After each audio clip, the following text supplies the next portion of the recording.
Memasuki abad kedua Nahdlatul Ulama, tentu saja kita harus mencermati perkembangan yang ada baik secara intern negeri kita sendiri maupun juga secara ekstern negara-negara yang ada di tetangga-tetangga kita.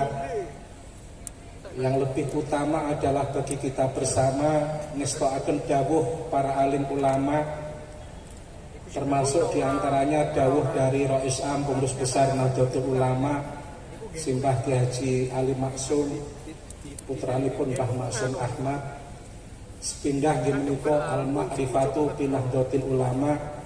Kula lan panjenengan sedaya kedah purun sinau malih sinau tentang ilmunya para alim ulama.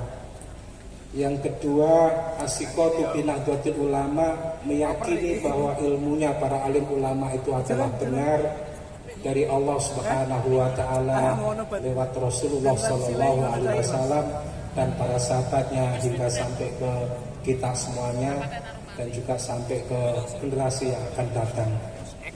Kemudian yang ketiga adalah al-amalu bi ulumil ulama.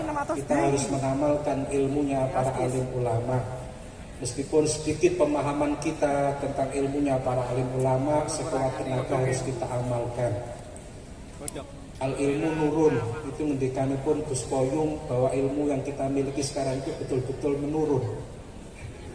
Jadi menurun bila dibandingkan dengan generasi terdahulu.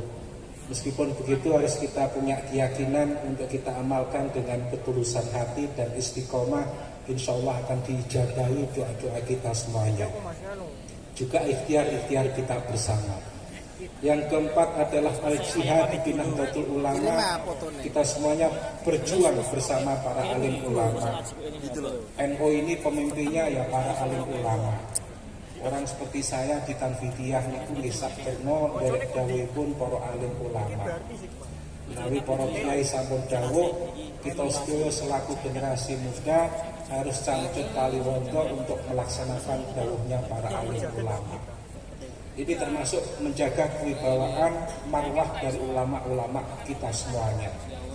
Kalau ulama kita sudah dawuh, maka kita selalu warga Nahdlatul Ulama harus sami'na wa ata'na untuk menjalankan dengan sungguh-sungguh dan ikhlas karena Allah Subhanahu wa taala.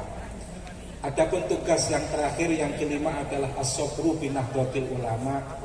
Kita harus bersabar berada di dalam jamiah Nahdlatul Ulama. Sabar ketika menjalankan ketaatan, sabar ketika meninggalkan maksiat, dan juga sabar ketika ada ujian-ujian yang kita terima dari Allah Subhanahu wa taala. Dan semua ujian tentu akan satu momentum bagi kita bersama untuk diangkat derajatnya oleh Allah Subhanahu wa taala.